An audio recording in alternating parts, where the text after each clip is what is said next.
Good evening.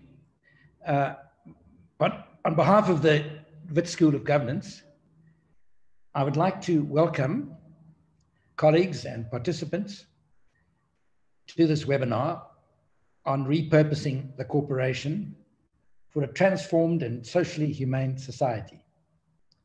A special welcome to our guest speaker, Professor Colin Mayer, the Peter Moyers Professor of Management Studies at the University of Oxford. I am Edward Webster from the Southern Centre of Inequality Studies, and I will be moderating this evening's webinar.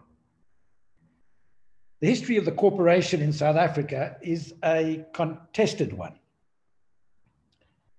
In the 70s and 80s, there was a robust debate on the role of the corporation. On the one hand, the business community argued that corporations were a progressive force, undermining apartheid through promoting economic growth. On the other hand, the African National Congress, then in exile, argued the opposite, namely that economic growth strengthened white supremacy, and they favored economic sanctions and divestment. Organized labor was ambiguous. Rhetorically, they supported sanctions, but in practice, they were concerned with preserving jobs and put pressure on corporations to become socially responsive. One instrument that emerged were codes of conduct, the Sullivan Code, the EU Code. Indeed,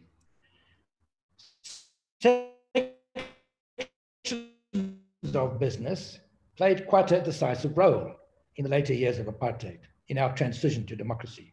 Most memorable was a visit by Anglo-American to the exiled ANC in Lusaka in September 1985. With the arrival of democracy in 1994, the debate was overtaken by the state.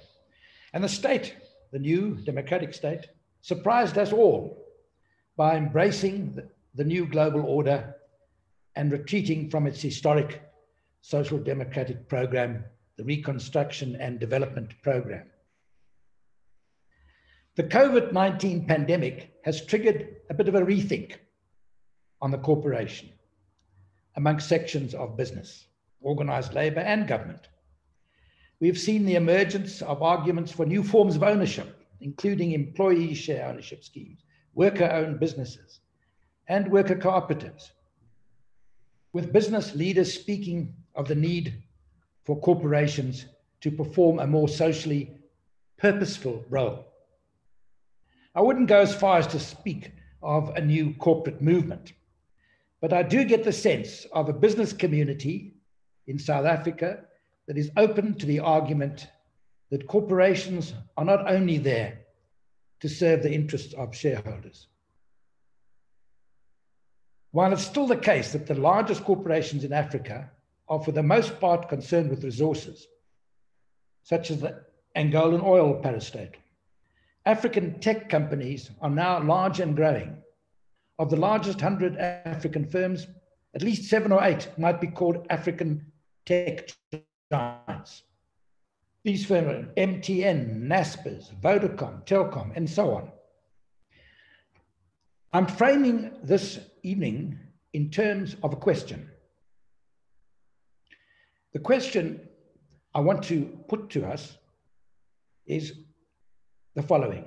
The COVID-19 pandemic has compelled urgent rethinking globally on whether corporations can be repurposed to enhance the welfare of citizens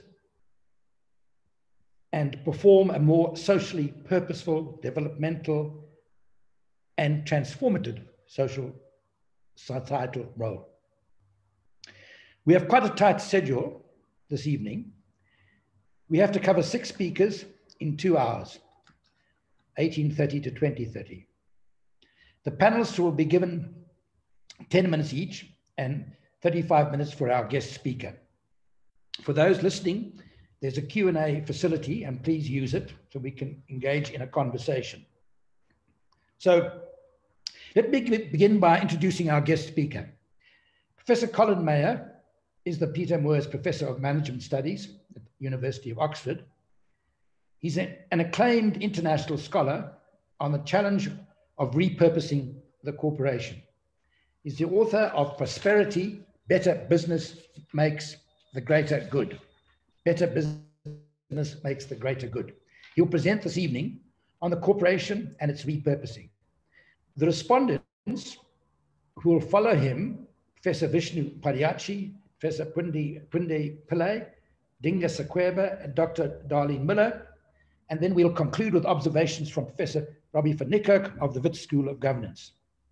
So with that sort of broad outline, I'd like to invite now our distinguished guest from University of Oxford, Professor Colin Mayer. Over to you, Colin. Eddie, thank you very much for that introduction, and thank you very much for having invited me to speak to you all today. Business is going through one of the most profound changes of the past 50 or so years. And it's important to understand why that's the case. It's generally viewed as being the source of considerable economic prosperity and the growth of nations around the world. But we're also coming to realize that it's been a source of considerable problems, of environmental degradation, of inequality, of social exclusion, and of mistrust. And underpinning this is a notion of what business is about. And that notion was formulated by Milton Friedman some 60 years ago, when he said that there is one and only one social purpose of business: to increase profits, so long as it stays within the rules of the game, by which he basically meant law and regulation. And that's been the basis of business thinking, policy, and education ever since. But increasingly, it is now being recognized to be no longer fit for purpose. And over the last couple of years, we've seen pronouncements by some of the most influential parties in a rethinking about the nature of business. And I'd actually suggest that there is a global corporate movement in process that will fundamentally change the nature of business over the coming years, and in particular in the global South. We've had statements by Larry Fink, the CEO and president of the largest investment management business in the world, BlackRock, in which he said that every business needs to have a purpose, not a strapline or a marketing campaign, but a statement of its fundamental reason for being, what it does on a daily basis. Purpose, he said, is not the sole pursuit of profits, but the animating force for achieving them. We had the Business Roundtable in August 2019, jettisoning their 1997 statement around shareholder primacy in favor of a statement about corporate purpose, about it being to deliver value for customers, invest in its employees, support its suppliers, care for its communities, and create long-term value for its shareholders. The Financial Times launched a new agenda, Capitalism, Time for a Reset. The World Economic Forum a year ago was about corporate purpose in the fourth industrial revolution. It's no longer really a question of whether or why, whether a company should be adopting a purpose that goes beyond the very narrow Milton Friedman notion of it being about increasing profits and nothing else. Nor is it a question of why companies should do it and why it's so important for our people, the planet, and the future of our societies. The question is now, what and how? What do we mean exactly by a corporate purpose? And how should companies really embed it in their businesses so that it's something real and key to what they're doing? The purpose of a business is the reason why it exists, why it's created, its reason for being. And the best way of thinking about the purpose of a business is that it's there to solve problems, to solve the problems that you and I face as individuals, as customers, employees, and investors, that societies face, communities, nations, the global citizens, and the problems that the natural world faces in terms of environmental problems, biodiversity, and natural habitats. But business is there to solve those problems in a particular way, in a way that is commercially viable, profitable, and financially sustainable going forward. And the challenge of business is to find ways of doing that in commercially viable and profitable forms. It's not a marketing statement or a promotion campaign. It's not philanthropy or charity or even corporate social responsibility. It's core to a business. It's what, as Larry Fink was saying, a business does on a daily basis. It's overarching principle within which its strategy lies. And one should regard purpose as being critical to its strategy. It's not vague or woolly. It's about what problems a company is there to solve, whose problems, which you might interpret as being its mission statement. It's about how to solve them, its strategy and its values. It's about where the company is seeking to arrive at, its vision, and why it's particularly well suited to solve those problems. Now, I want to illustrate this in relation to a particular company. And I'm going to take a company that's in an industry that's been very much in the news over the last year, and that's in pharmaceuticals. Only it's not been a producer of vaccines for COVID-19. It's a producer of insulin, which is used in the treatment of type 2 diabetes. It's the Danish pharmaceutical company, Novo Nordisk.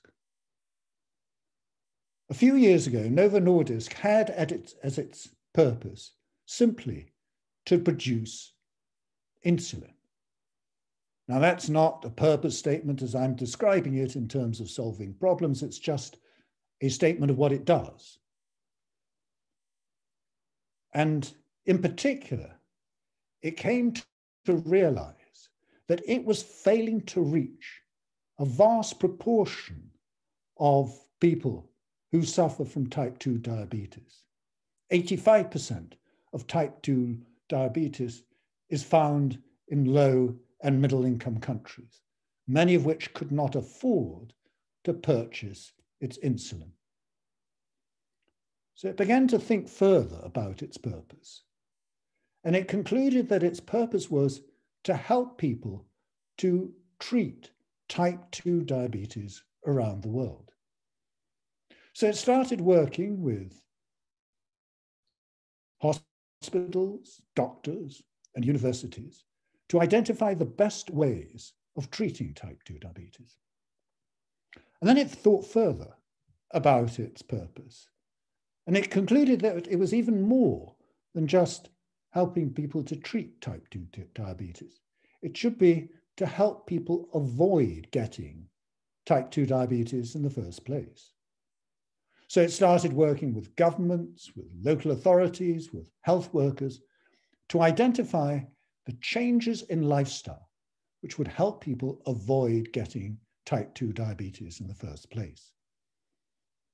Now you might think, well, that's all very worthy and noble. The basic business model of Novo Nordisk of selling insulin. And the answer is no. On the contrary, its business has thrived on the back of this. Why is that the case? It's because in the process of building those relations with hospitals, doctors, universities, governments, local authorities, health workers, it built relations of trust by which it became a trusted supplier of health products and advice around the world. And that has been the basis of its blossoming business. Now, I think that that illustrates two important points. First of all, the importance of having a clarity around what a company's purpose is, why it really exists. The second is that once one has identified that and committed to that purpose, then it becomes a source of one of the most valuable assets of companies, and that is their trustworthiness. Trust by others is one of the most valuable assets that a company can have. Now, in Oxford, we've been developing a program of research which we call the Enacting Purpose Initiative, in which we've been working with the boards of companies around the world in trying to identify ways in which they can effectively embed purpose in their business.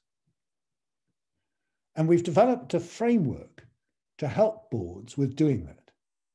We call it the SCORE framework, where the 5 letters of SCORE are an acronym for the main features of that framework. The first letter, S, is about simplify, to simplify a company's purpose in exactly the way in which I describe Novo Nordisk as simplifying and clarifying its corporate purpose. The second letter, C, is about connecting the purpose with the company's strategy so that indeed it is core to its business. It's not something that it simply does on the side, like corporate social responsibility or philanthropy.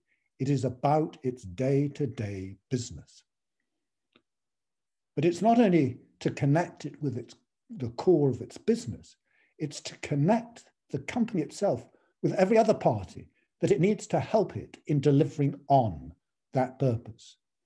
And again, Novo Nordisk illustrates this very well insofar as it connected with hospitals and doctors and government and local health authorities around the world. The third letter of SCORE is O, for ownership.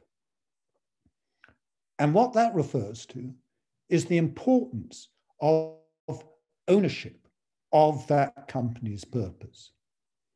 Now, Novo Nordisk illustrates this well because Novo Nordisk is listed on the Danish stock market and the New York stock market and actively traded on those very liquid stock markets.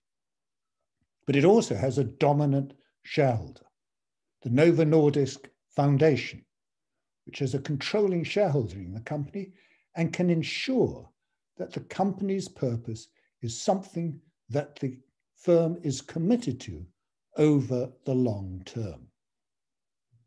But it's not only the formal owners or shareholders that are important in delivering it, so too are every part of a company's business. And one of the key elements that's involved in really effectively enacting a purpose in a business is for it to be owned by everyone in the business, from the board down to the shop floor, so that everyone knows how they should or can contribute effectively to the delivery of that company's purpose.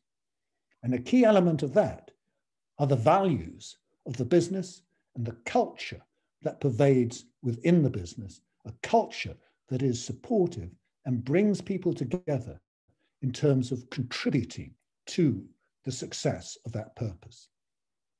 And that comes on to the fourth letter, R, about reward, linking the rewards and incentives within the organization to the delivery of that corporate purpose. And that involves being able to measure the extent to which a company is devoting the resources to its purpose and also succeeding in meeting the objectives of its purpose.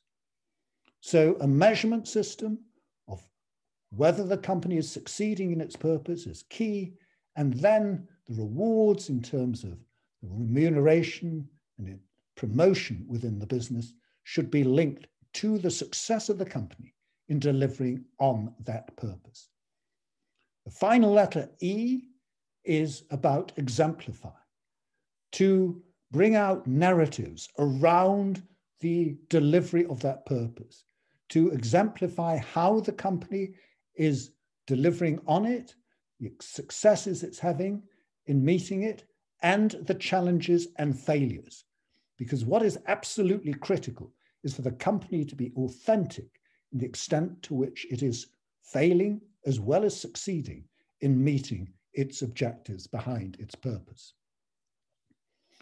Now, there are many companies in many industries that are demonstrating how this shift in the nature of the business model is coming about. One sector where this is particularly important is in the oil sector. Only oil companies are no longer oil companies. They're becoming rapidly energy companies. Energy companies that are concerned with managing the energy transmission away from fossil fuels, so that oil companies are no longer simply fossil fuel extraction companies. They are energy companies delivering, in particular, renewable sources of energy in ways that protect our environment. But it's also critical that in the process of doing that, they then don't cause another type of problem, and that is to exclude people who have access to energy sources at the moment, but who might find that in the absence of being able to use fossil fuels, they're unable to gain access to energy sources. Or alternatively, exclude people in the sense that they become unaffordable sources of energy. The notion of inclusion then is critically important in terms of the fulfillment of a company's purpose, and I'll return to that in just a bit. But you raised the question, Adi, about the significance of what has been happening over the last year in regard to the pandemic. And let me just emphasize the fact that what coronavirus has done has been merely to accentuate the importance of this notion of corporate purpose. What coronavirus has done has been obviously to have had a devastating effect on economies around the world and destroyed a huge amount of economic value. It's created immense problems, not just for business, but for individuals, societies, and the world around us. Now, that creation of problems is having devastating consequences on individual lives, but it's also then creating new opportunities for companies. And remember what my definition of a purpose of a company was, namely to solve problems of people and planet in a profitable way. So it's opened up new opportunities for companies to find innovative ways of solving the new problems that the pandemic is creating, and in particular, to do so in ways that are commercially viable, profitable, and value creating. And that is exactly what the most successful firms are currently doing. They're pivoting in such a way as to identify opportunities out of the current tragedies. In essence, what a corporate purpose is a way of imagining a new future. It's a narrative around which people can coalesce, feel inspired, a way in which they can feel motivated, fulfilled, and having meaningful employment. It gives people a sense of pride and dignity in what they're doing, not a sense of shame or blame. And it creates one of the most valuable assets that I illustrated in the relation to Novo Nordisk, namely trust in and of a company. Now, it's important to recognize this is not simply what is sometimes termed a stakeholder view, in which it's argued that companies should be promoting the interests of their stakeholders, their employees, their communities, etc., at the expense of their shareholders. It's not simply about transferring benefits from one party to another. It's about fulfilling a purpose in which the purpose of the company is to produce solutions to problems and to profit from doing that, and recognizing that companies should be doing both, that they are not simply charities, that they need to be financially viable, but at the same time, they need to do so in a way in which they help to solve our problems, not to create problems for us or others. What it does is to bring clarity to the notion of what a business is there to do. It clarifies the notion that the executive of a company are responsible for defining and implementing in the purpose in the business, from the board down to the shop floor. The board is responsible for overseeing it and communicating it to its investors and to its stakeholders and communities at large. The company should measure its performance against delivery of its purpose.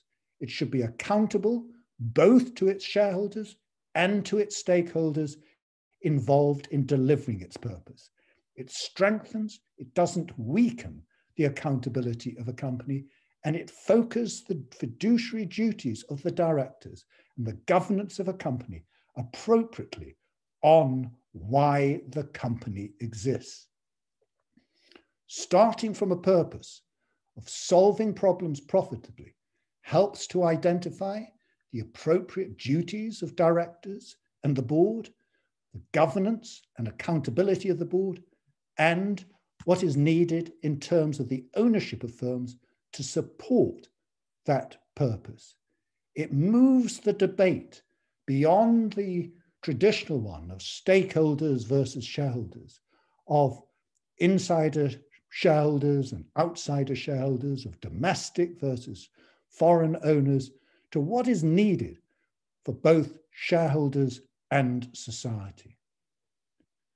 And I'm going to suggest it is particularly relevant to the issues of the Global South.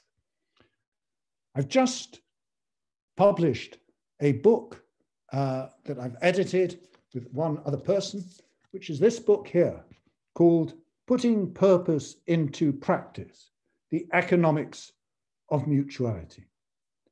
It's about how to create mutual benefits for both shareholders and society. It sets out the way in which companies can do it and how they have done it in practice. It has some 14 case studies of companies that have put purpose into practice, and half of them relate to companies operating in the global south. And what's best of all is that the book is published as an open access book by Oxford University Press, so it is available free online, entirely free online. You just have to go to the website purposeintopractice, one word, .org, purposeintopractice.org, and you can then find the book. Now, what the book does is it describes the outcome of a 7-year research program that we in Oxford have been doing in conjunction with Mars Incorporated, which is one of the, if not the largest family-owned businesses in the world. It's entirely family-owned. It's not listed on any stock market. And it's one of the largest food and beverages company in the world. We worked on many projects with them, but one of them was a case study, which is discussed in the book, of the program that they had in Nairobi, in Kibera, in the slum in Nairobi, called MAWA. And it relates to the Wrigley part of the Mars business, Wrigley, the chewing gum manufacturers, and the distribution of that product in Nairobi.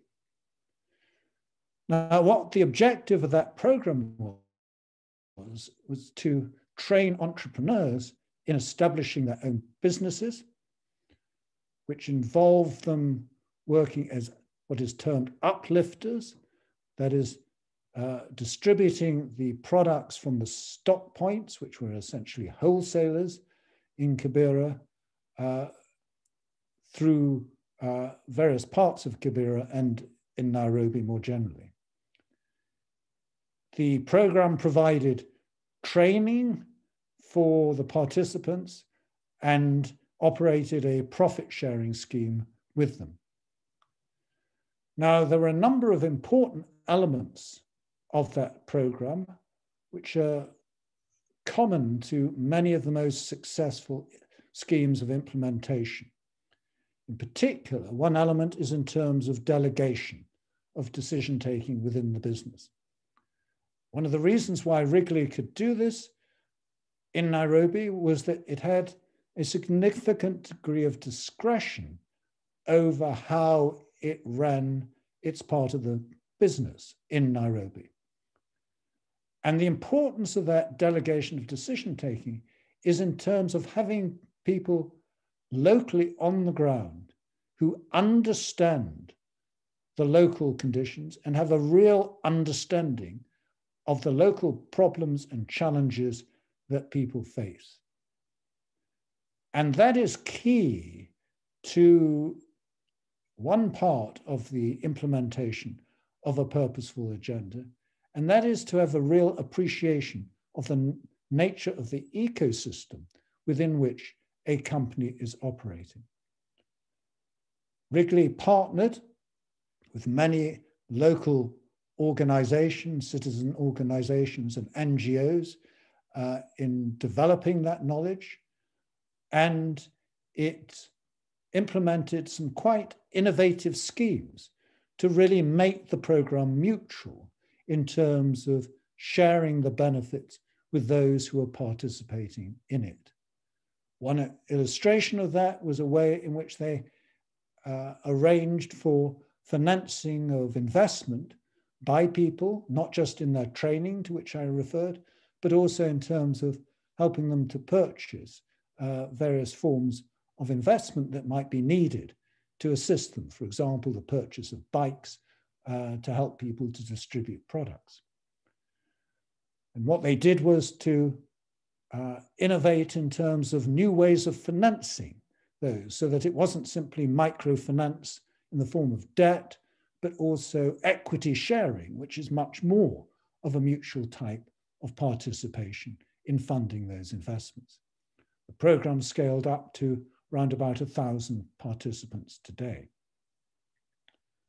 Now, perhaps one of the best known examples of a program that has had a clearly identifiable, purposeful objective behind it was the program that was first undertaken jointly by Vodafone, the British mobile phone company, and financed by DFID, the Department for International Development in the UK, in conjunction with Safaricom in Kenya. And that program was round the original introduction of mobile money and M-Pesa. That program had a clear purpose of extending financial inclusion, and it resulted in one of the fastest adoptions of a new technology that has been observed, and a remarkably fast rate of financial inclusion, which basically increased from around 25% of the population to 75% of the population in a matter of 10 years. It was an illustration of, first of all, an innovation based on a technology of using phones as a way of providing a safe and reliable system of monetary circulation. And secondly, it was an important form of partnership between the private sector in the form of Safaricom and Vodafone, and the public sector and DFID in the form of the initial part funder, and in particular with the regulator in Kenya. And a particularly important part of the success of it was a recognition by the banking regulators in Kenya that this should not be regulated according to traditional banking regulations, but should be recognized as something that did not raise the traditional prudential regulation issues, but was much more analogous to the regulation of telecoms than to banking. And that was one of the bases on which this innovation could flourish. What this, I think, illustrates is that the notion of having a purposeful business and a purposeful program like the MAR program or the M-Pesa program is that it facilitates public-private partnerships. Public-private partnerships have, in many cases, been extremely unsuccessful around the world because of a failure of alignment of interests between those in the public sector in promoting the public good or the social good, and those in the private sector interested in profit. What a purpose of solving problems profitably does is to align interests where currently there is conflict. They also, I think, illustrate the importance of inclusion and access. In the case of M-Pesa, it was clearly access to money, but this also relates to access to medicine, energy, clean water, air, etc., and access to jobs, inclusion on the basis of gender and ethnicity, and a recognition that this should not simply be viewed as philanthropy or box ticking, but should be viewed as a core part of a business model of solving problems. And I believe it is central to the debate that has gone on around Black economic empowerment, or BBBEE, as part of a core business model and something that should feature within the fundamental purpose of a business. Now, to give force to this and to ensure that it really is a core part of companies' business. It's important that policy is aligned around it. And there are essentially 8 areas of policy that are critical to aligning the interests of companies with purposes of solving problems. These relate to law and regulation, ownership and governance, measurement and performance, and finance and investment. At the moment, all of those are really framed around the importance of shareholders in companies. The law is about fiduciary duties to shareholders. Regulation is about the rules of the game and the enforcement within which shareholder-oriented companies operate. Ownership is about the rights of shareholders to appoint, to appraise, reward, and remove directors. Governance is about aligning the interests of management with shareholders. Measurement is about measuring the physical and financial property of shareholders in a company. Performance is about the profits of a company. Finance is about promoting the interests of shareholders, and investment is about maximizing the value, shareholder value.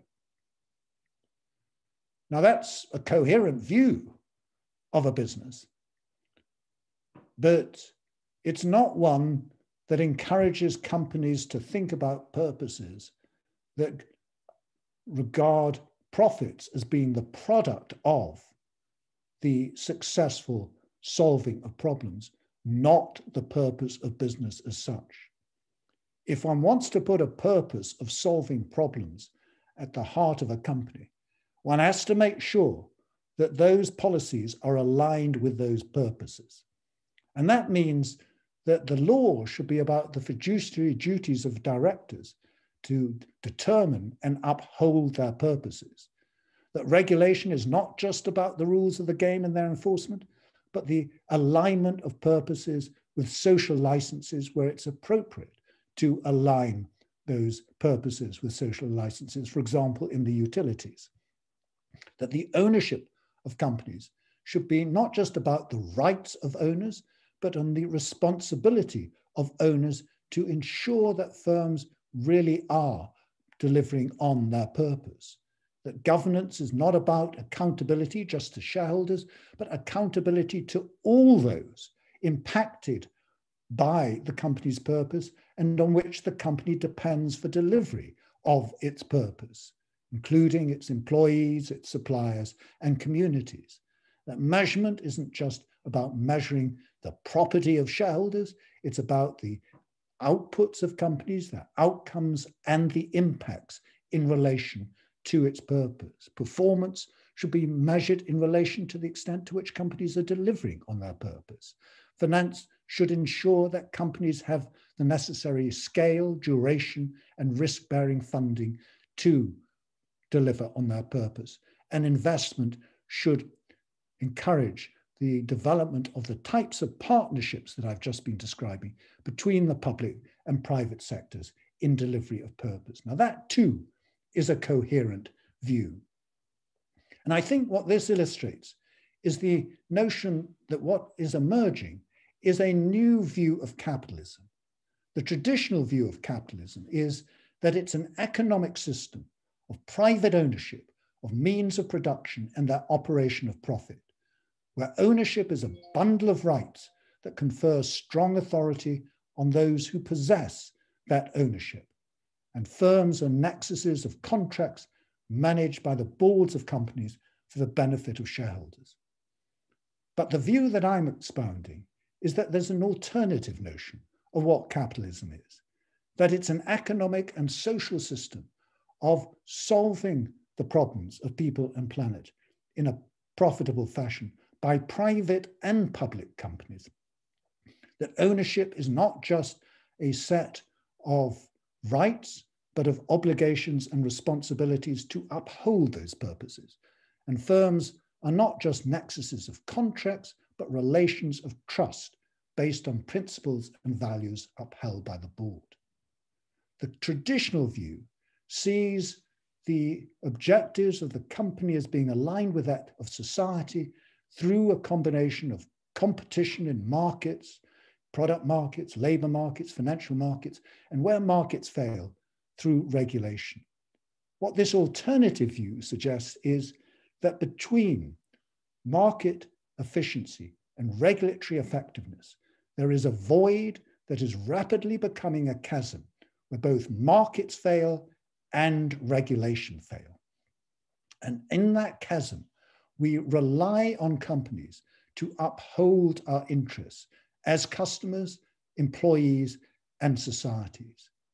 We all want to do a good day's work and feel a sense of pride, dignity, not shame or blame. And we look firms to help us in fulfilling this objective. To do that, they have to be able to demonstrate they are really intrinsically trustworthy to do that. Because as I said, trust is one of the most important and yet unrecognized assets of a company.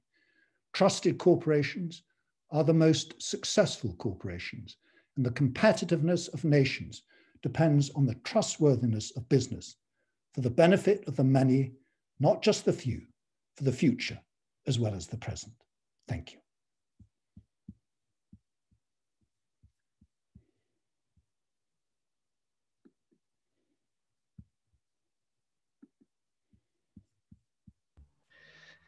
Thank you very much, Professor Mayer, for that wonderful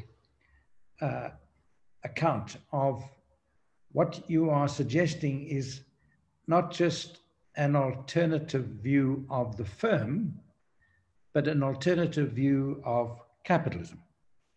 And you've suggested, I think, by providing us with a very neat definition of purpose, namely solving problems profitably, you suggested that there is a corporate movement that is going to change business, not only in the North, but indeed in the global South. And you have given us examples of putting purpose into practice with some interesting case studies drawn, it seems, from the examples you gave us, essentially from Kenya, but no doubt the case studies will be from all over the global South. So you've ended up on a very practical note, and I'm going to now open the debate to our four panelists who've been given 10 minutes each. And I'm going to begin with Professor Vishnu Padayachee, who is the Distinguished Professor of Development Economics at Wits University. He's a lifetime fellow, Society of Scholars, Johns Hopkins University, Baltimore and Washington, D.C. His current research interests include debates on capitalism in post-apartheid South Africa, monetary policy, controversies in South Africa in the interwar years.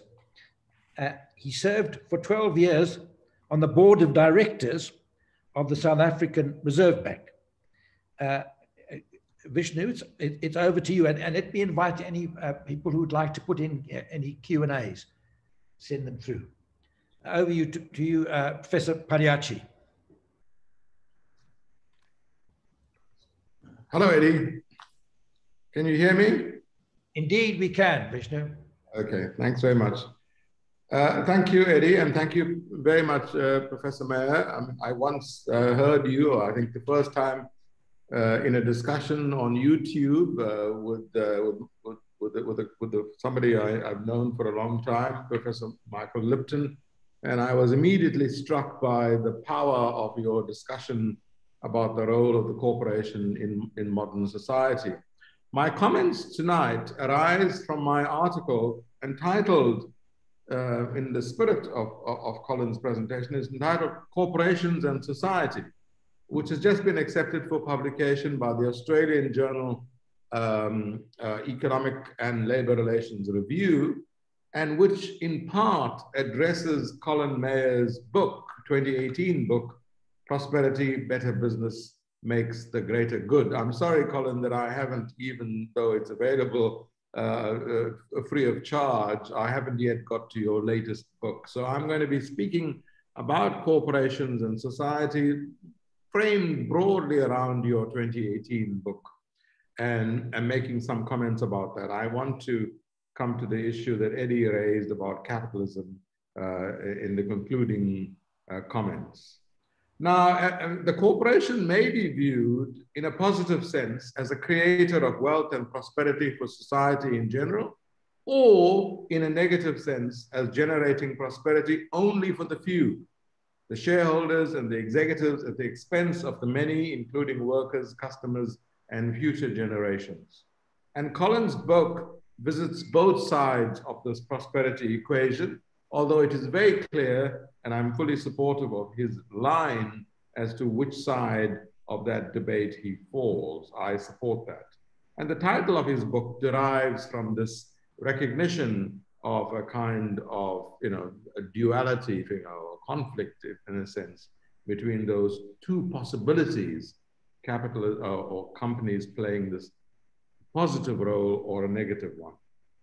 Even within the limits of contemporary neoliberal global capitalism, as a shorthand, if you like, corporations could be a force for more sustainable and balanced economic growth, as well as for social and environmental good.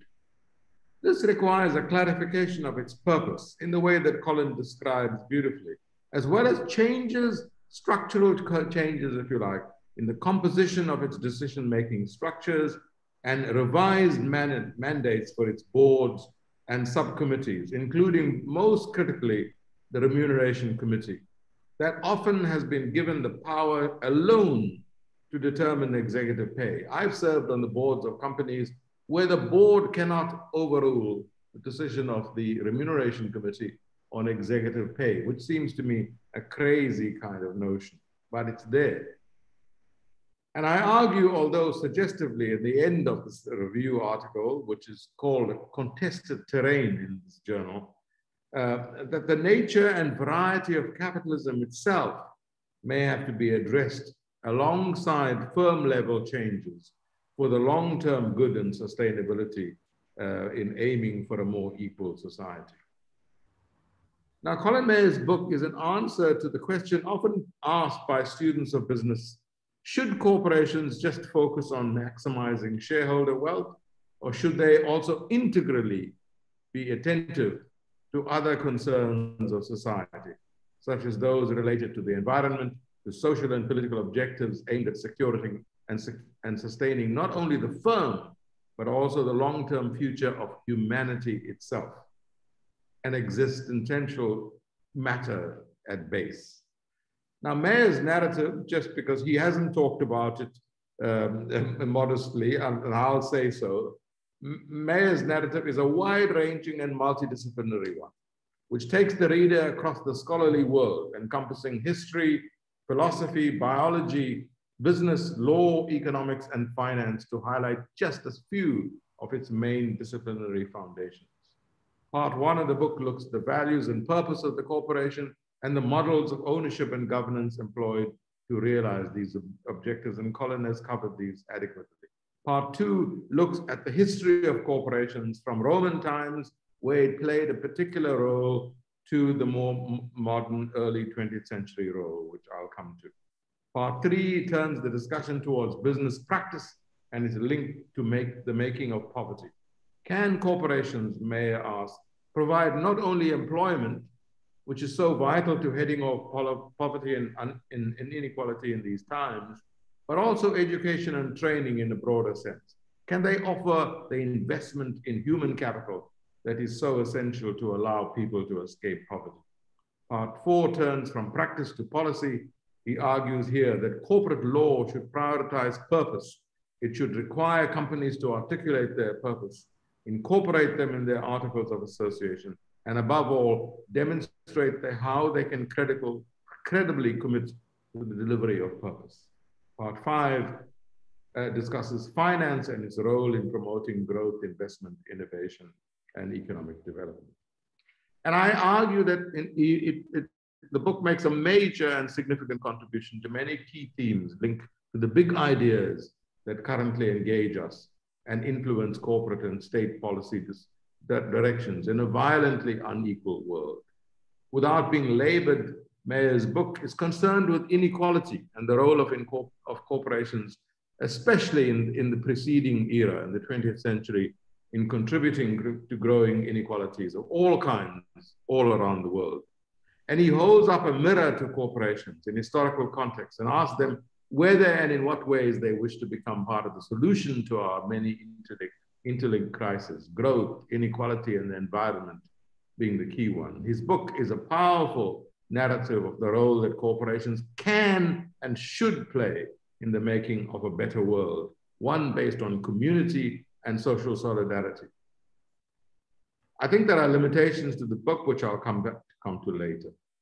Mayer's arguments range from matters traditionally within the purview of the theory of the firm, which I learned as a second-year economics student, about corporate governance, about the role of workers and other stakeholders beyond shareholders in decision-making, about how corporations should spell out their purpose. Why do they exist? It thins out, however, in addressing matters linked to the nature, character, and variety of capitalism itself, although Colin talked about it in the end of his presentation. And I believe that these are necessary questions that need to be asked if we are going to save the world, if we want to put it in a colloquial sense. Both Robert Reich, in his 2016 book, Saving Capitalism for the Many, Not the Few, and Rebecca Henderson's 2020 book, How Business Can Save the World, in my view, offer deeper perspectives of a philosophical nature that link firm-level developments of the kind Colin has been talking about to the nature of capitalism itself. I then go through many of the historical contexts that from Roman times to now that Colin covers, and I'm not going to deal with that. I conclude the section on the history of corporations by arguing that corporations today lie at the heart of many societies, and they are the heartbeat of many societies. They remain potential saviors of our social and economic well-being, but not, we argue, if they remain constituted as they are today. They have gone rogue and left unchecked. They have coalesced around an even narrower form and structure around the listed limited liability corporate form. Older forms and varieties based on family business models, employee ownership, mutuals and trusts that were still strong and prevalent in the UK and other parts of the world after World War II, like companies including Cadbury and Roundtree and the family firm Mars in the US, which Colin talked about, have receded and are but a dim memory associated with capitalism's golden age. I want to make a comment about Keynes, which Colin doesn't cover, but I wanted to. In a very interesting article published in the Cambridge Working Papers 2020, Konzelman and Victoria Czech, sort of very famous post-Keynesian scholars, trace elements of this debate about the role of corporations in the UK and the US in the interwar years. When John Maynard Keynes and Adolf Berle made important contributions even to the current debate. Both the earlier and the current debates are centered around whether we see business institutions as strictly private entities transacting with their suppliers, workers, and customers on terms agreed with or imposed upon these groups, or as part of society at large, and therefore expected to contribute to what society deems to be in its interest. This is precisely the question that we pose, arising from, but going beyond Colin's presentation. Now, Keynes, in the period around World War I, was reasonably well disposed to large firms, but he changed his mind, as evident from his contributions to a report, Britain's Industrial Future, published in 1928. Britain's industrial future, Konzelman and others summarize, gives a great deal of thought to the problem of many large firms which occupied a position of monopoly or oligopoly. The inquiry proposed certain criteria in relation to concentration, diffusion of share ownership, and size, which in their view should cause a firm to be registered not as a public company, but as a public corporation, which should be required to conform to conditions appropriate to a semi-public concern.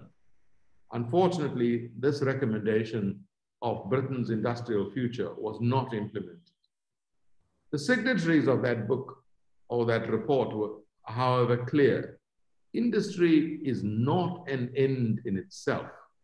It exists to provide livelihood for the whole community. And that's a very powerful statement, sadly not taken up further in the post-war British debate. Vishnu? Yeah. Could you draw to a close, please? Yeah.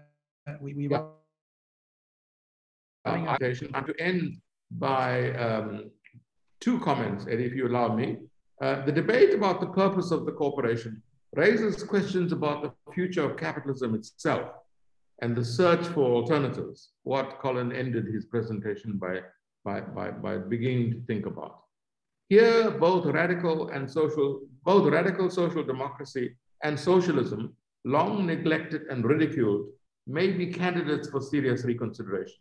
And in this context, Stephen Meyer in the Socialist Register argues a socialist strategy should see economic democracy not just in terms of empowering workers within firms, but engaging in a political struggle to transform the conditions within which productive units operate and how they relate to one another. This requires undertaking a class-based rather than a firm-based struggle for democracy, whereby production is orientated to serving social needs rather than corporate interests. Building the democratic capacities of the working class does not revolve around integrating workers more deeply within capitalist finance or corporate structures in the hope of organizational efficiencies, but rather lies in struggling to replace capitalist competition at the national and international levels with solidaristic democratic planning. And I want to end by quoting a very short quote from William Dalrymple's latest book called The Anarchy, The Relentless Rise of the East India Company, the rise of a private company which literally took over the running of a subcontinent, the whole of Southeast Asia, with what is happening today as these big companies, the tech companies that Eddie is concerned with, are actually challenging the power of the state.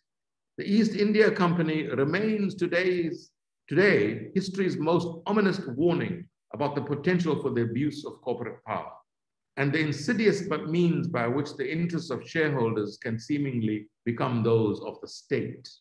It's a question I know Eddie is grappling with.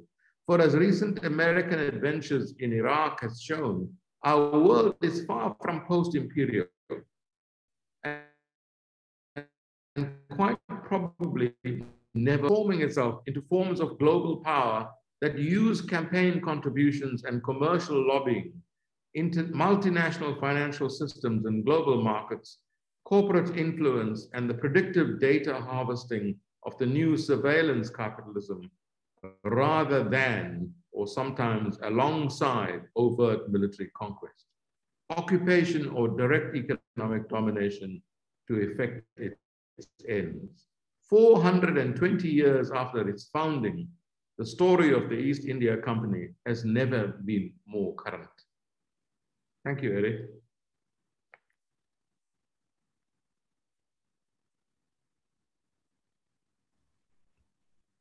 Eric. Can you hear me? Yes. Yeah. It takes us back to our foundations by a corporation in 1652 of the Dutch East India Company. Thank you. I now want to turn to our second panelist. By the way, I've got questions coming in from quite distinguished guests listening in here. So we'll have to do that after the last panelist. And I'm going to now introduce our second panelist, Professor Pillay. Pundy Pillay is Professor of Economics and Public Finance, and he's the Research Director at the Wits School of Governance. He has a PhD and Master's in Economics from the University of Cape Town. He's held positions in the Financial and Fiscal Commission, the Policy Unit in the President's office, and he's a senior economist and lecturer in the past at the University of Cape Town. Over to you, Professor Pillay. Eddie, thank you very much. I'm going to respond in the sense of looking at the South African corporation as an agent of development, rather than specifically responding to Professor Mayer's contribution. I thought that his presentation was particularly interesting in an industrialized country context. And I thought his presentation and his findings on the development of alternative modes of capitalism quite fascinating. But where I disagree with him is about whether capitalism is changing in Africa to the extent that he claims. And although he didn't mention it, in South Africa also. So my presentation focuses almost entirely on South Africa and a South African corporation. And I like to start from a historical perspective because the development of capitalism in South Africa in the past 160 years or so since the discovery of minerals has had a particular influence on where we are today, namely the form of capitalism and whether there is any potential at all for the South African corporation to become an agent of development, particularly in this period of democracy. I think it would be fair to say, and I think as it is generally well known also, that mining capitalism was based on the ruthless exploitation of Black labor from both South Africa and its neighboring countries. And the exploitation of the country's minerals saw the development of the first large South African corporations. The preeminent among them, of course, was Anglo-American, but all of them at the time dominated by white English-speaking South Africans. And white and Afrikaner capitalism only came about several decades later. Anglo-American itself, the company, for many years dominated and determined the form of capitalism that would take place in South Africa.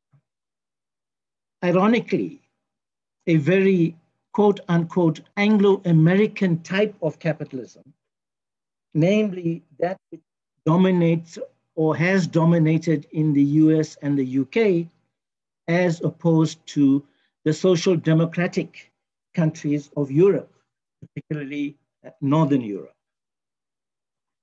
Now, it is this Anglo-American variant that persists to this day, in my view. In the democratic South Africa, more than a quarter of a century after its advent, namely a model that states very clearly that the business of business is only business. And the contribution of business to development is limited to the jobs that it creates and the taxes it pays, even though on both fronts, the record today is less than satisfactory. Unfortunately, South African capitalism has been more than a step ahead of the democratic government in the period since 1994. It was extremely quick to co-opt the new Black elite, or at least large segments of it, to its view of capitalism, namely one of free markets, maximizing management salaries and perks,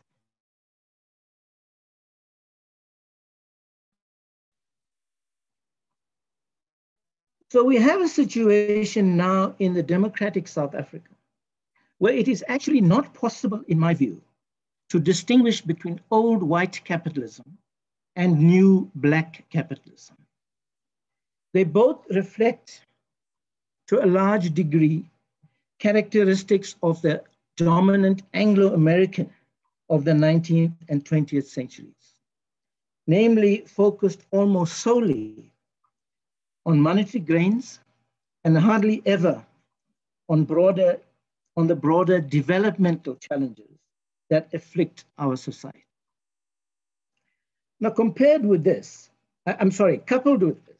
as we all know in this country, there has been increasing concentration of the South African economy in the form of what we in economics call oligopolies. In other words, a few large companies dominate almost every sector in the formal economy of the country. So the question then is, where is the government in all of this, in trying to ensure that corporations can play a developmental role?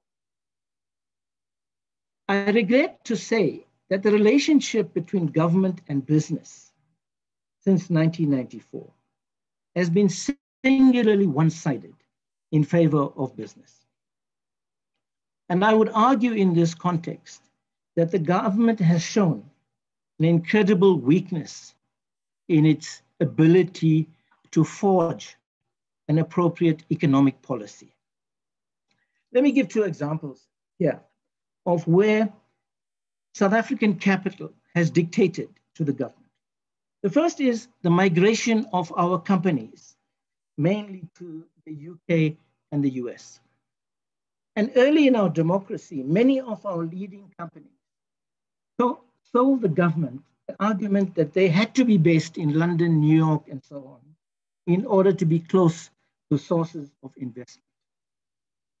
And here, one thinks that globalization makes the world a smaller place.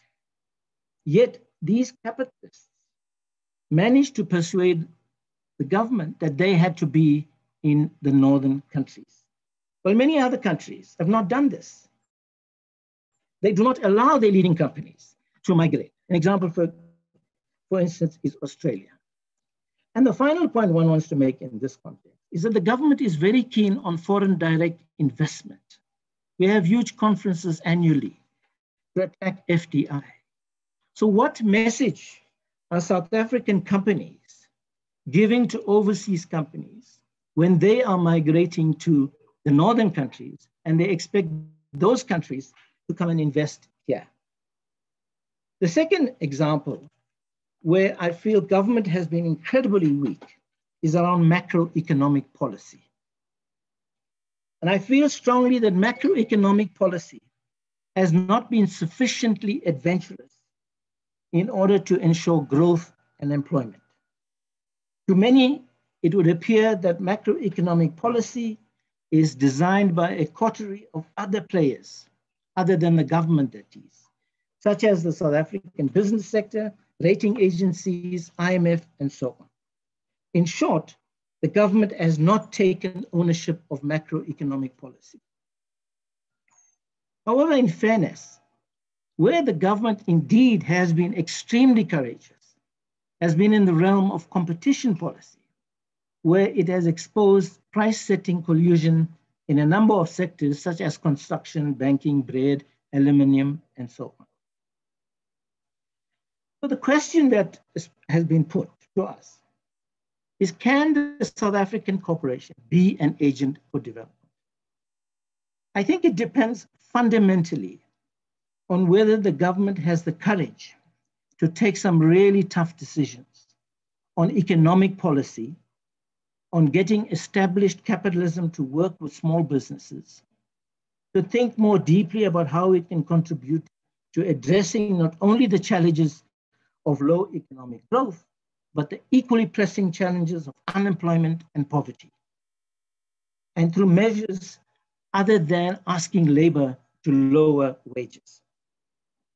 I want to conclude by making a statement about the question that you posed, Chair, where you said has COVID-19 compelled urgent rethinking of corporate restructuring?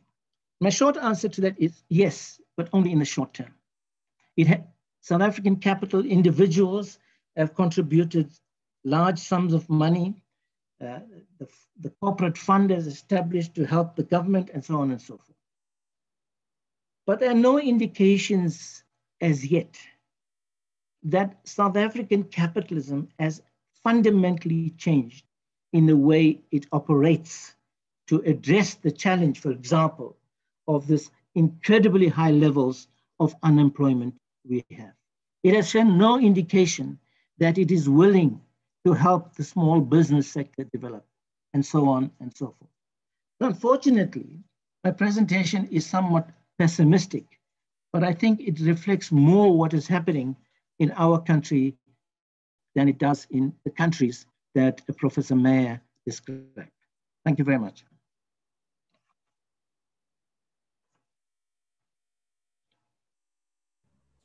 Thank you very much, Professor Pillay, for your very challenging and powerful critique of the South African corporation and the challenges it faced. I think this opens up an opportunity for our next panelist, Dinga Sikwebu.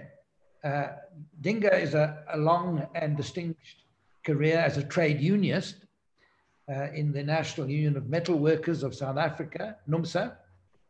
Currently, he's a visiting research fellow at the Southern Center for Inequality Studies at Wits, where he was awarded a 6-month equality fellowship to produce a research report on community ownership in South Africa's renewable energy program, a topic that speaks directly to Professor Mayer's speech. Over to you, Dinga. Thanks, Eddie. I'm just struggling to get my video and camera on, but I will continue to speak. Okay. Now, let me first say that although not pronounced, there is an interest within South Africa's trade union movement on the ongoing debate on the role of corporations. The interest is dispersed. It's happening in small corners, but it's definitely there. And I think there are 5 triggers for this interest. The first trigger is that there are about 30 South African companies that are signatories to the principles for responsible investment and are active in the initiatives around the UN Global Compact. And these South African companies have formulated a code for responsible investing. So there is, on the part of corporations, a discussion about a new role. The second trigger is linked to the August 2019 Business Roundtable, which was widely reported in South Africa, and this is the roundtable that Professor Mayer referred to about corporations and their CEOs talking about the need not to just focus on shareholders, but also customers, employers, communities, and the environment.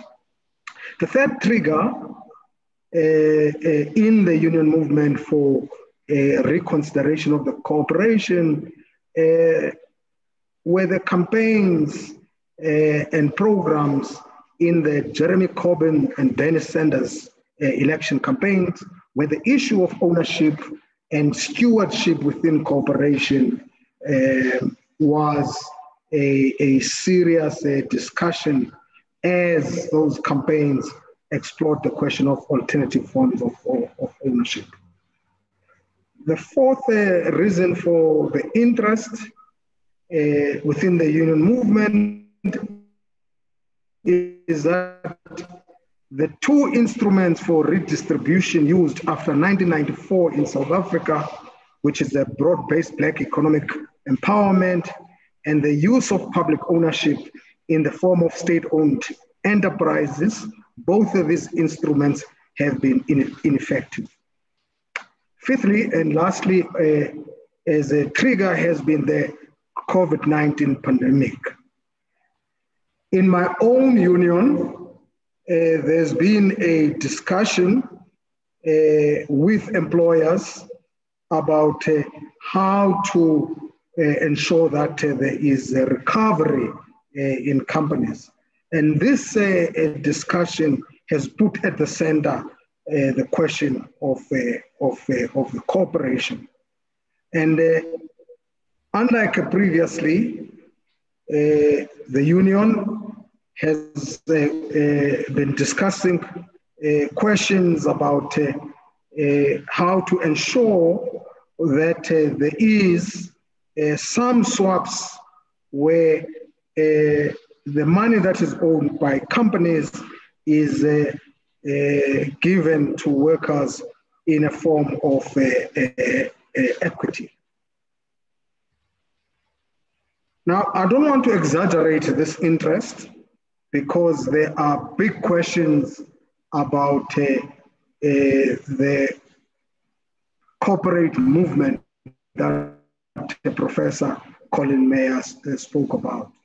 And I just wanted to raise three and conclude on those, which I think need to be addressed if we are to consider the discussion on corporations.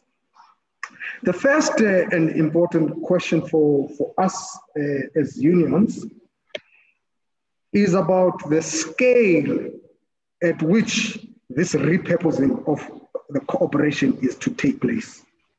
Because many of the corporations, or the key ones, are multinational entities operating in different countries. And if we are to think of the 8 policies that Professor Mayer spoke about, the big question is, where are these changes in policies going to be implemented? Is it at a global level? Is it at a national level? And this raises the second question, which is, if we are talking about these changes to the corporation, what scope is there for the global south? I'm quite interested in the book that the professor shared with us, because our experience as unions and in dealing with corporations is that the question of voice, the question of influencing policies on the board of this multinational corporation is very minimal and negligible. The third and important question for us is how this change that is spoken about will pan out in different sectors. Because the different sectors are dominated by different forms of ownership. There are sectors that are dominated by family ownership. There are sectors that are dominated by institutional investors. And we've seen in the last few years the involvement of private equity. And our experience when it comes to multinational corporations, when it comes to family firms, is that they have been reluctant, for instance, to comply with requirements of Black economic empowerment because they say that such decisions about, for instance, equity will have to be decided at the global company headquarters, and that the local operations have little say over these questions. Similarly, family firms are also saying that the nature of the corporations are such that they are unable to embark on the changes that are required. And I think that if we are to have any movement on this question, these are some of the issues that need to be addressed. Thank you, Eddie. Thank you. Thank you, Dinga, for that very useful input here. Very interesting to hear that there are taking place with employers in NUMSA, the metal union, around the role of the corporation. And I think the questions you raise about the implications for repurposing the corporation in the global south, the question you raise about the global nature or the multinational nature of those companies, it's particularly pertinent for the automotive industry in South Africa, where all the major players are multinational companies. So the repurposing inevitably comes a global question, and it'd be interesting to hear Professor Mayer's response to that. Before we draw on Professor Mayer, I want to turn to our last panelist, Dr. Darlene Miller. Darlene is a senior lecturer in the School of Governance at Wits. She has a doctorate in sociology from Johns Hopkins University in Baltimore in the United States.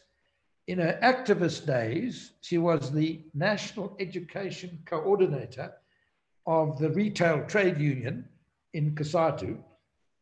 Her current research interests are feminist critiques of patriarchal accumulation in Southern Africa, women in leadership, and food governance. Over to you, Darlene.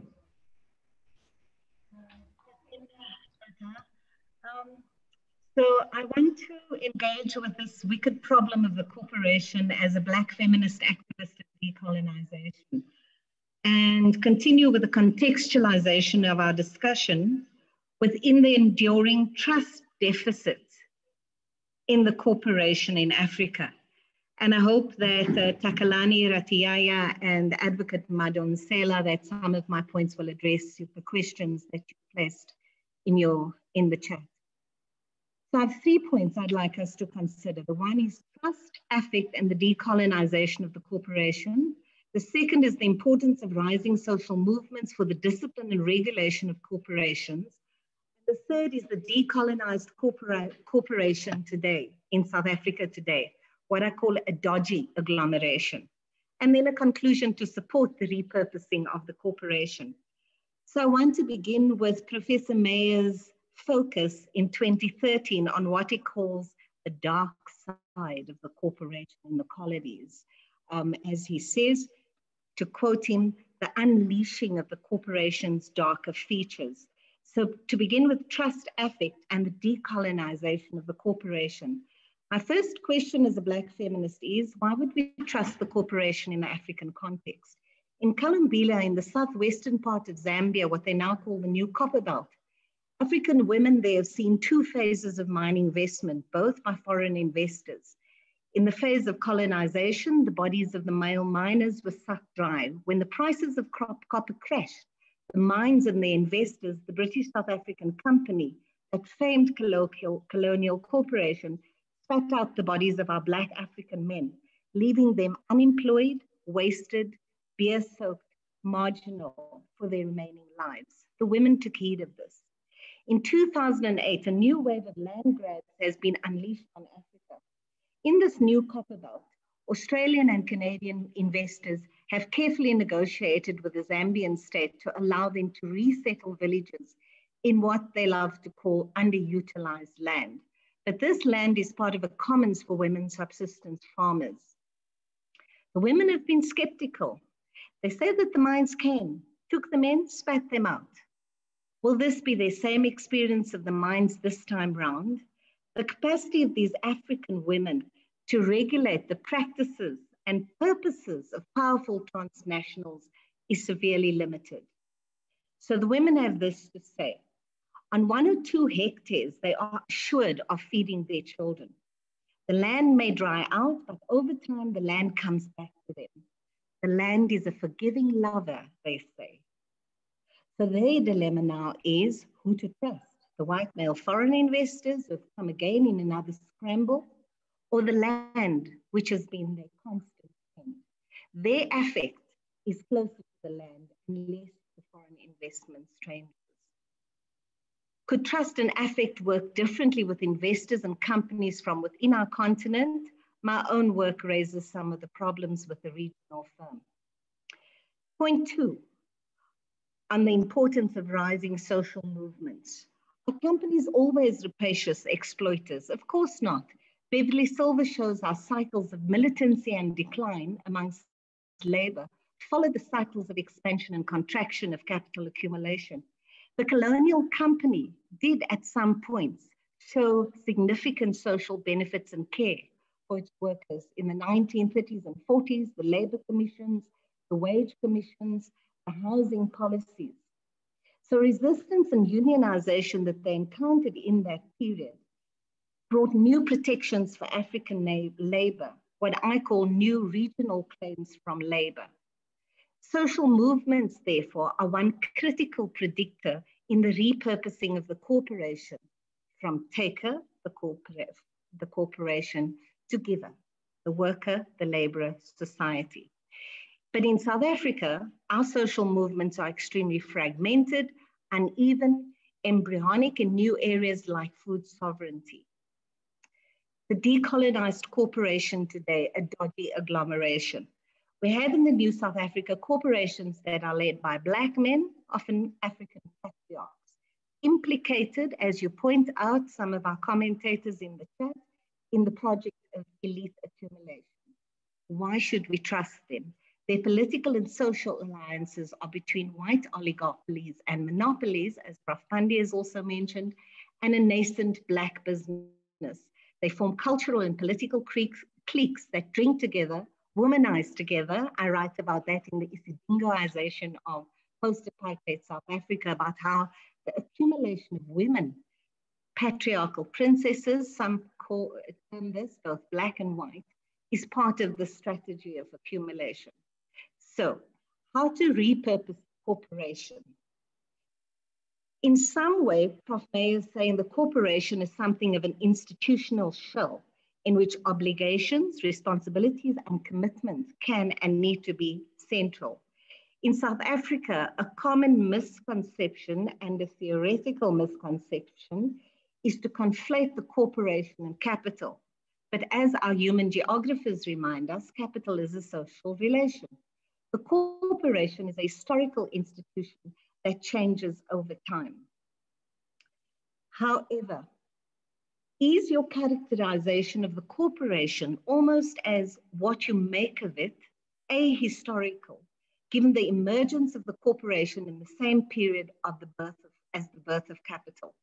If capital accumulation is integral to the corporation, how then can it, quote, offer the opportunity to provide a means of extracting ourselves out of poverty, inequality, and environmental destruction? Is the trust firm an ahistorical fiction? I argue we need to decolonize the corporation in South Africa if we want to re-establish, as you argue, Prof. Mayer, the commitment functions of organization. But we need to do this by reshaping the governance of corporations. So I want to link governance and leadership and say, firstly, the decolonized corporation requires an internal transformation, not just a change in the external environment, transformation from the inside. The internal transformation of the corporation requires a shift in leadership styles.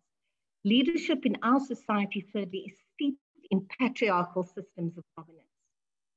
Patriarchal systems of governance in the post-colony are an alliance of white men, Black men, and femocrats. These patriarchal systems are the institutional mechanism in the age of what Jason Moore calls the Capitalocene. Different forms of governance are required. How do we reconnect the corporation with our endogenous and indigenous ways of being and subsisting while still accumulating new wealth for society? We need to reshift our understandings of wealth towards forms of beauty that are grounded in our love of place, a different conception of wealth. In the post-colony, indigenous environmentalism has the potential to be one site and source of decolonized knowledge for what I call eco-leadership and what others are calling eco-leadership, new ways of thinking, new ways of being. We need this different style of leadership if we are going to redirect the purpose of the corporation today towards eco-leadership principles and styles, and smash and shift the patriarchal styles of governance that limit the very possibilities and potential that you point to in the renewed purpose of the corporation. Thank you.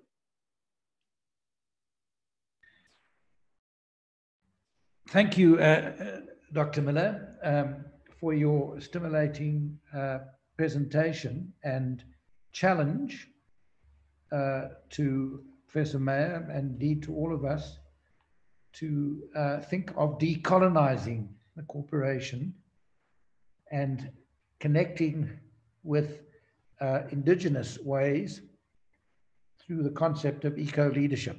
I think this has been a wonderful set of 4 different approaches, Professor Mayer, to your stimulating lecture.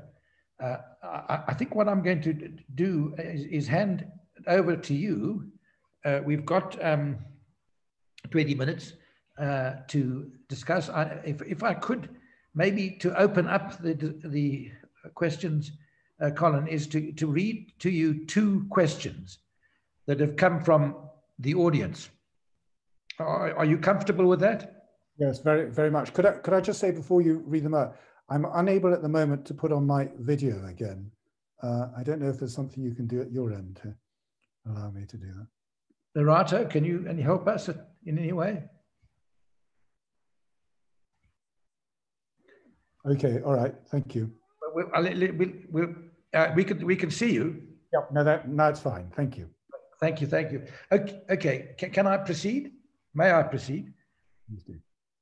The first question, Professor Colin Mayer, is to what extent do you think management, employee trust impact on the organization, governance, and productivity? To what extent does management employee trust impact on the governance and productivity of an organization? That's the first question. And the second question from our colleague Tuli Mansela in Stellenbosch is, I think I'll just read out the whole thing here. Thank you, Prof. Mayer, for an insightful and hope-inspiring take on the role business should be playing today. She then continues, how can the business ethos be transformed given that businesses are mostly started by wealth and fame-seeking individuals at a time when instant fame and gratification have become the dominant ethos of our time? Are those 2 questions quite clear? Yep, they're both very clear. They're both very interesting, and thank you for them. And let me just start off by thanking my 4 discussants for extremely insightful, stimulating, and provocative remarks. They've been very, very helpful, and I'm very grateful to all of you. I won't try and address them individually because otherwise it will become a second speech. But what I would like to do is just to think about how generically one might address the substance of the points that are being made. And basically they could be summed up as saying that there are fundamental issues and challenges in terms of trying to reconceptualize business, particularly in the global South, particularly in the context of countries like South Africa, where history and colonization has given rise to a particular form of the way in which business is done. And let me just start off by, first of all, acknowledging the clearly key and correct issues that have been raised. And I was in no respect trying to suggest that the notion of business functioning in the way in which it needs to has been in general a feature of Africa as a whole, or South Africa in particular. And indeed, one of the points I frequently make is that a key element in terms of successful development is the development of indigenous enterprises and corporations, rather than just offshoots of multinational organizations, at least as they're currently constituted. I think that there are fundamental deficiencies in the way in which the multinational currently operates. And while I believe that there are ways in which that can be to some extent addressed, I do think that the development of indigenous corporations where nationality and locality are vitally important, and the notion of place, as Darlene was saying, is something that is not sufficiently appreciated in terms of the way in which we think about business.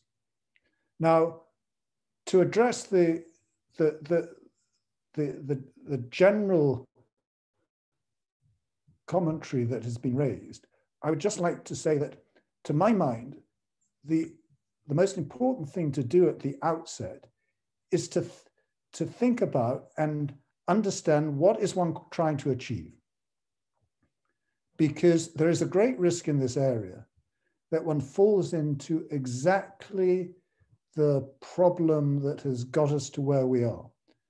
And that is, in terms of thinking, in terms of what do we ultimately want to achieve from our businesses and our economic systems, we've started off with a political agenda, which is formulated around ideologies on the right about business is essentially just an extension of notions of private property.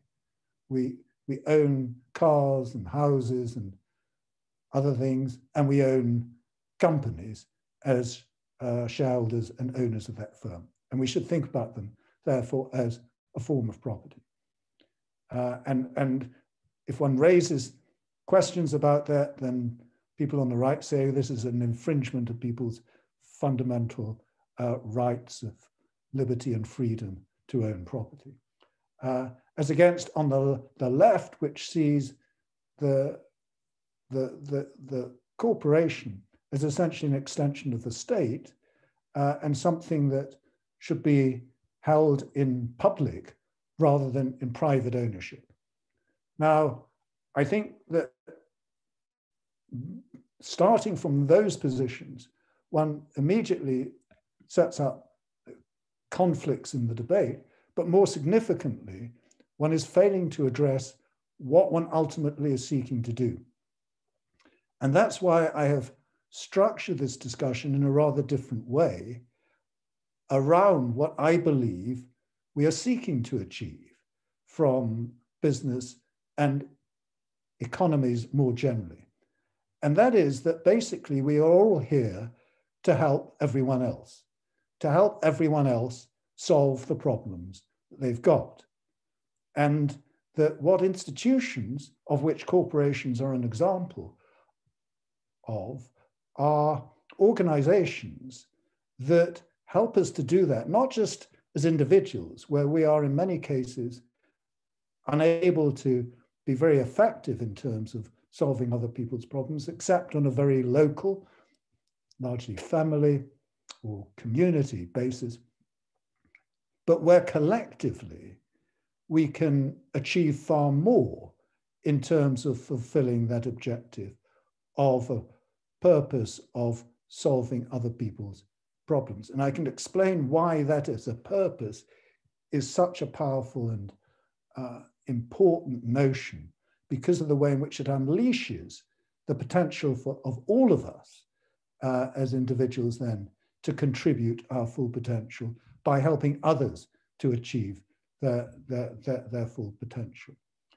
And that, as I was describing, the corporation is really one particular type of institution that exists to do that. And one of the features of the corporation that it brings to this overall picture of our economies and nations is that it can draw not only on communities of individuals, but also on resources and sources of finance to really allow them to scale up in a way in which, without those resources and funding, they're unable to achieve.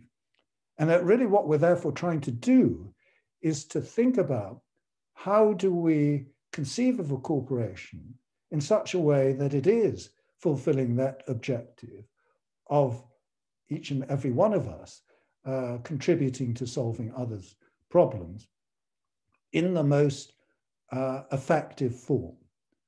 And once one thinks about it in those terms, then it helps one to identify what it takes to be able to achieve that. And I set up some of those ideas in what I was saying. But the main point is that, and this was one of the questions that was raised, was at what level does this need to happen? Is there something that individual companies can just get up and do? Is it something that nation states should be doing? Should it be global? To which my answer is there's a certain amount that individual companies can do, but that's very limited if the systems within which they're operating allow others to get away with exploitation.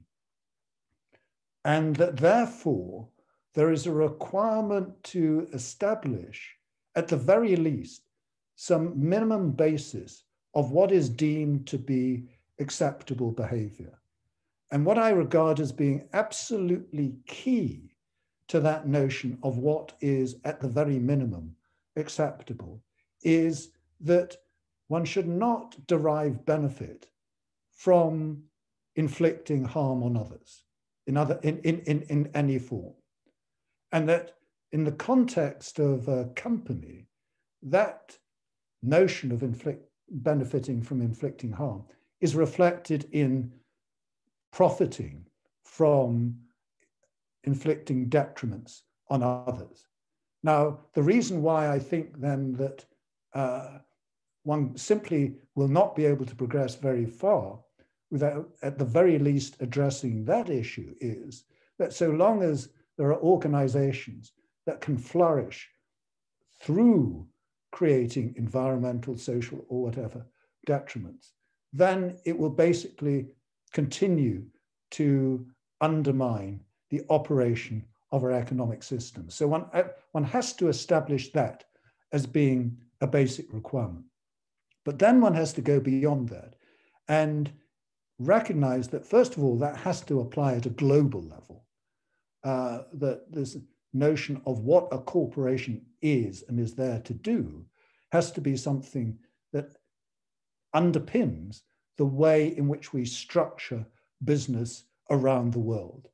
And it does have to be effective across different types of sectors, including, you made specific reference to the automobile sector, and indeed the problems associated with the way in which that operates has been illustrated in many respects, not least in terms of the environmental issues that companies like Volkswagen have raised.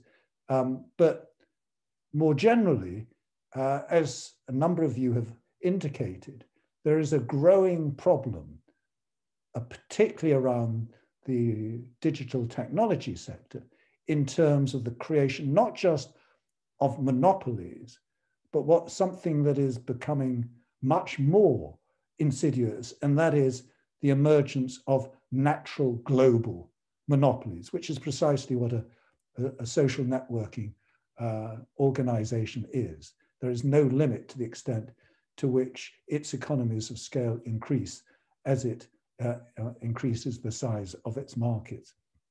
So we need to have effective ways of redesigning business so that it is structured in such a form as to reflect what we are seeking to do in terms of becoming an organization in society that is contributing to what we want it to do in society. And as was in particular suggested at the end, it's obviously important to have the rules and the regulations around which it operates appropriately and effectively enforced. But this is something that has to be intrinsic to the company itself. It has to be something where the internal mechanisms, not just the external rules and enforcement that is taking place, encourages the company to behave in that way, but in which the ownership and the governance structures are designed in such a way as to provide a really effective way of implementing what we are seeking of it. And to come just finally to the two questions that were raised about the extent to which management-employee trust relations impact on governance and productivity. The answer to that is absolutely right. I've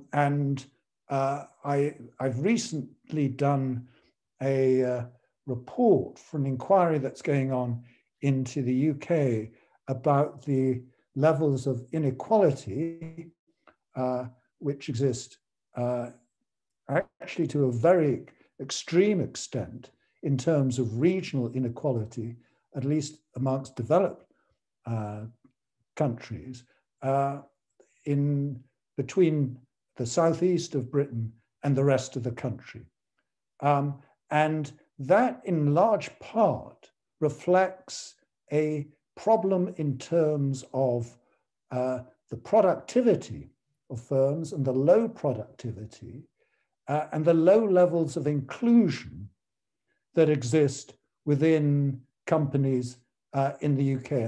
And there are similar problems that exist within US corporations as well. Now, the importance of this is in terms of the fact that by having a system that places so much emphasis on the power and control of shareholders, one is building in to the intrinsic nature of corporations very unequal elements of shares and of authority within organizations.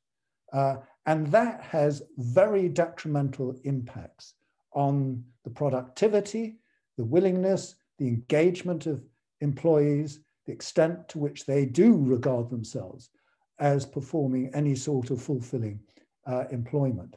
And it has not only seriously undermined trust in organizations, it's seriously undermined their performance and the degree of social inclusion and inequality. So that is an absolutely fundamental relationship between management and employees and its impact on governance and productivity. In regard to the second question about business ethoses being driven by seeking wealth and fame, the the answer is that to some extent, what we're seeing emerging is that the notion of a change in business is taking place faster in regard to the way in which people are looking to create new businesses than exists within many of the larger corporations. And that there is a rapidly changing attitude amongst the next generation as to, or the new generation of entrepreneurs as to the types of businesses that they are seeking to develop. Now, the issue that arises is that notion of a purpose and trying to create businesses with a purpose that goes beyond just making money gets dissipated and diluted as the company grows and has a wider dispersed ownership, becomes larger, and that notion of purpose then begins to fade.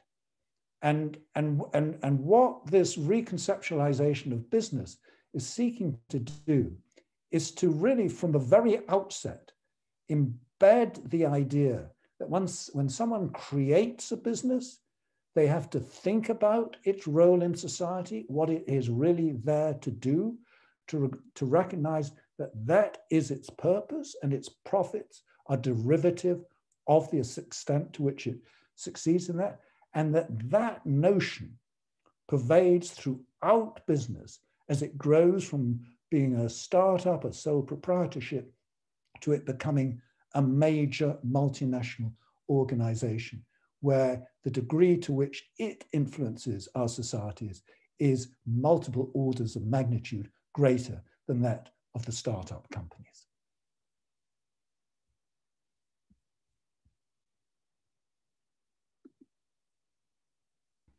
Thank you very much, Professor Mayer, for that comprehensive answering of the questions. Sadly, we've run out of time, and I would love to, given the respondents, an opportunity to respond, but I think we need to stick to our timetable. I'm going to ask Professor Robbie van Niekerk to provide us with the concluding observations of the session.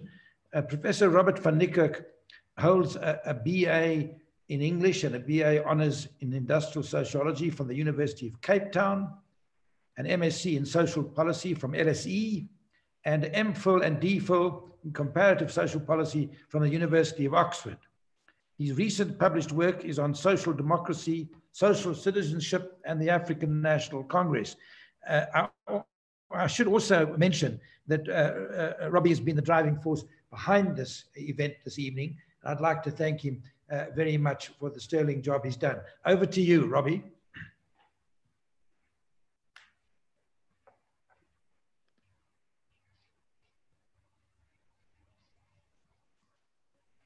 Robbie, unmute.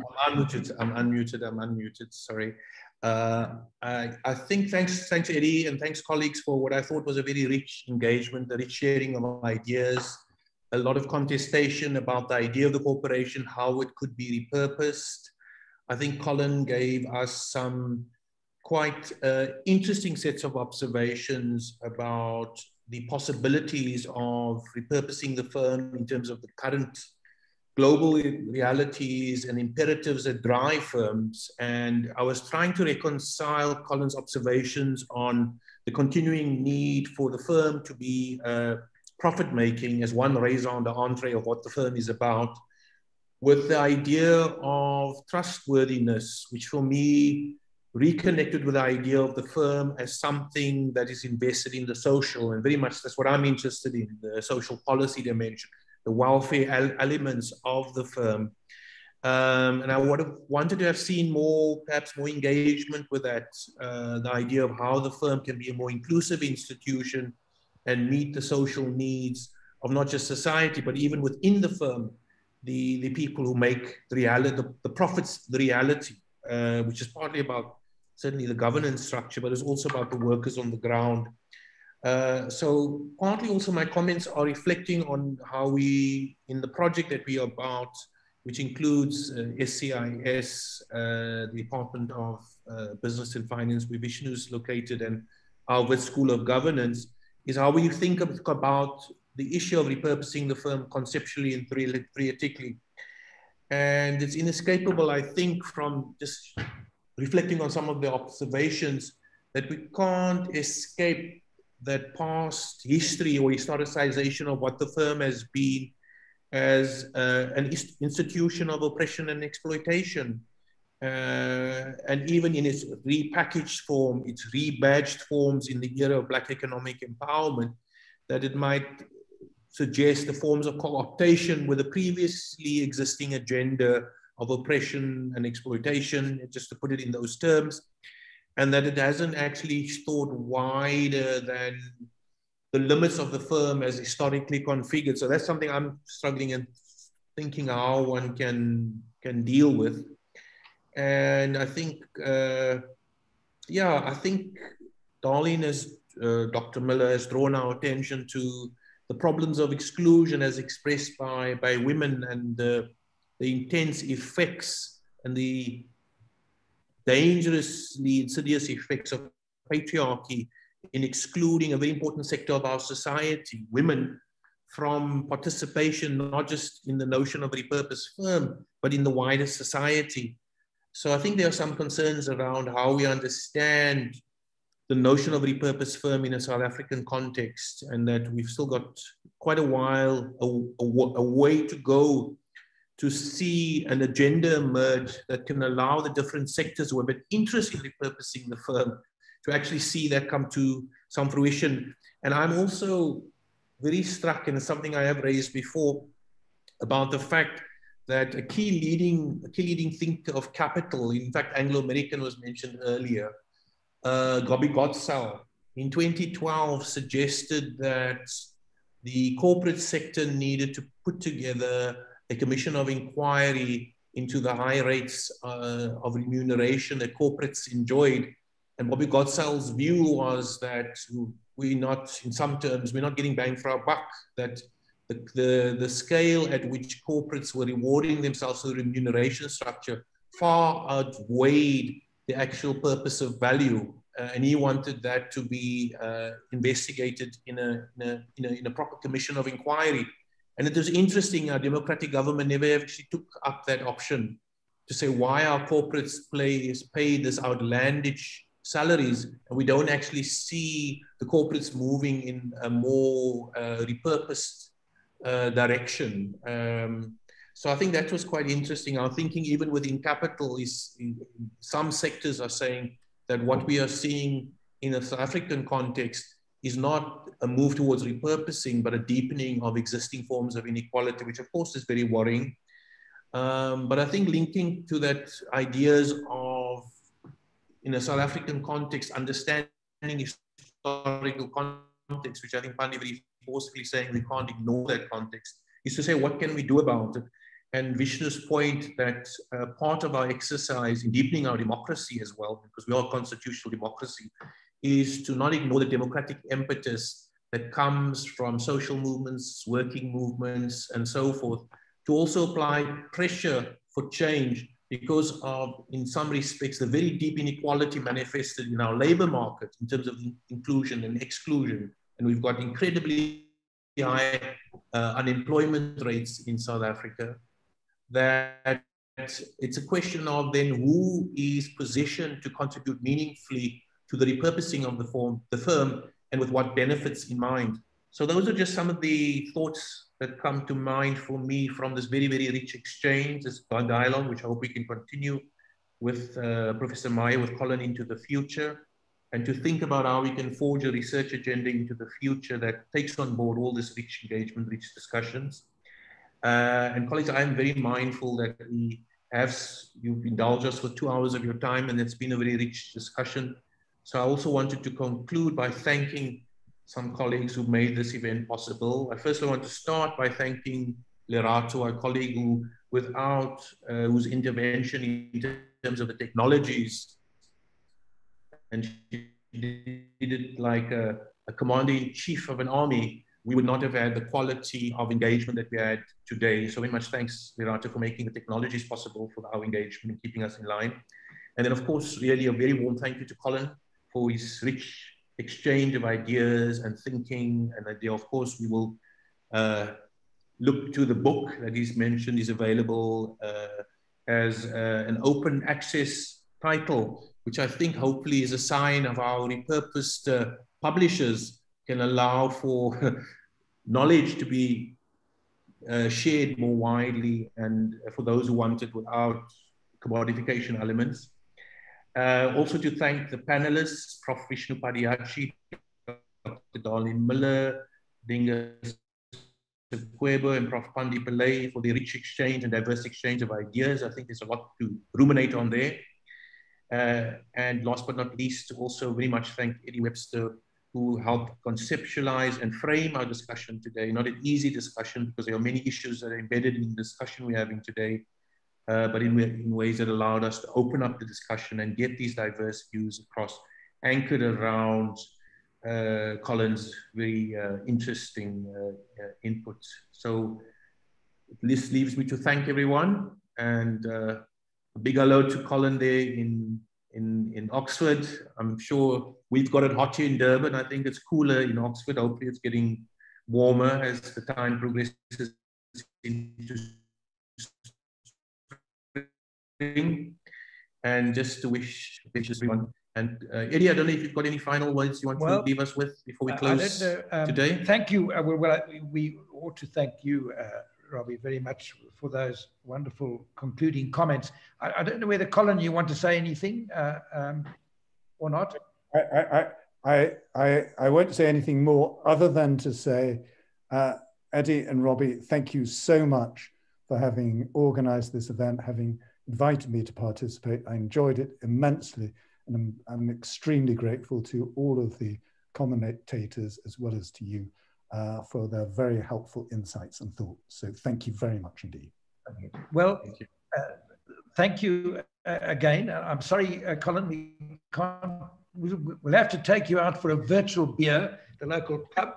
But in the absence of that, let me thank you all again, and good night. And let's see this as a possible beginning of a conversation. You've given us a lot to think about, and the comments that have come through here. We want to take the project forward, and we'll be in touch. Thank you very much, and good night, everyone. Good night. Good night. Say, wife, good night.